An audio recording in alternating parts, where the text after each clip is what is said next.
Welcome back. We're here to discuss Manchester United's transfer activity in the summer. Matt, as a United fan, so many new players coming in. Are you happy on the whole? I mean, it's difficult to fit it all in, isn't it? You know, I mean, you can talk about it for weeks and weeks, but overall, yes, there's been a lot of something needed to be done in the market. Big players needed to come in. Di Maria and Falcao, both unbelievable footballers, and then you look like Herrera, etc. And United got a lot of criticism, but what you got to remember is, sure, Herrera, the players that obviously new signings I'm talking about that have been injured. They're not played, and you look at the window as a whole, they've addressed.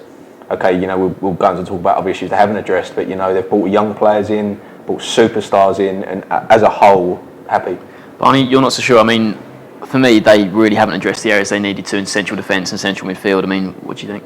Well, you can't doubt the players they brought in, the quality of players. Falcao and Di Maria, they're Galacticos, if you will, but it's not what they really needed. Same as bringing in Mata in last January. He's a very good player, but they needed a centre back, and they needed a midfielder. On deadline day when they were linked with Falcao, he's a great player, but if I was Brendan Rodgers, Pellegrini, Mourinho, I'd be a lot more worried if they brought in Vidal or someone like that, because that's the type of player they need. Falcao is going to make them a better team. Of course he is. He's a world-class player, but for me they haven't strengthened where they really needed to this summer. But can they fit Falcao, Van Persie and Rooney in the same team?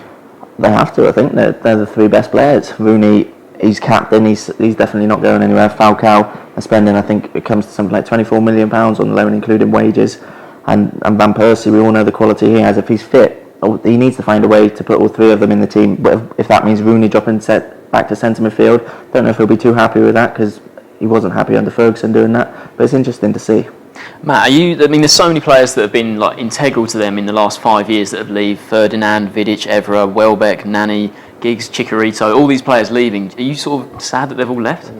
Yeah, it's sort of the end of an era for isn't it? But most of them weren't surprising. The two centre backs, and Evra is sort of everything comes to an end. I think we're talking about United losing their identity. With likes of Welbeck and Cleverley, but I think there's room for sentiment in football. At the end of the day, it'd be nice to have Barcelona. It'd be nice to have a team full of youngsters, full of players that come through academy. But that's not real life. That's not what happens. You need to go for the top players. There's not many top English players. Danny Welbeck, very good player from Manchester, loves the club, but Falcao, Welbeck, it's Falcao every day of the week. Thomas Cleverley loves the club, been there since he was 11, 12, but you need to get the top players in. This is Manchester United we're talking about. We're not talking about someone who's okay to finish top four. We need to be going for titles, and players like Falcao and Di Maria, I take your point completely about the centre-backs, but these are top draw players. You can't turn down the chance to sign them. Quick word on Daley Blind, Matt. Where do you think his best position for United will be? In defence or in midfield? I can see him playing holding midfield, especially with Carrick out for the considerable future,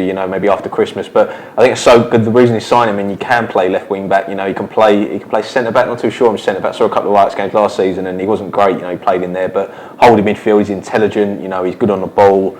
And he's a very good player. People seem to forget that he's a defensive player that go in there. We haven't mentioned Rojo as well, who hopefully get his work permit sorted out. And when you actually go through and you look at the players, you might get a lot of criticism, but you're thinking, this is a very good, set of signings here. So, very pleased. So, on the whole, what would you give them out of 10 for their business? It's difficult. You look at it realistically. I take every point that everyone says. It's very valid about the centre back issues. But I'm bordering on a 7. I'm probably going to give it. I've decided I'm going to go to an 8 purely because you look at the players they've got.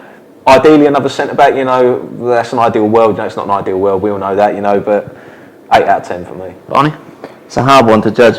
They've spent so much money. Their net outlay was more than Liverpool, City, Arsenal and Chelsea combined. So when you look at it that way, they've got absolutely no excuse not to finish in the top 4, at least this season now, the amount of money they spent.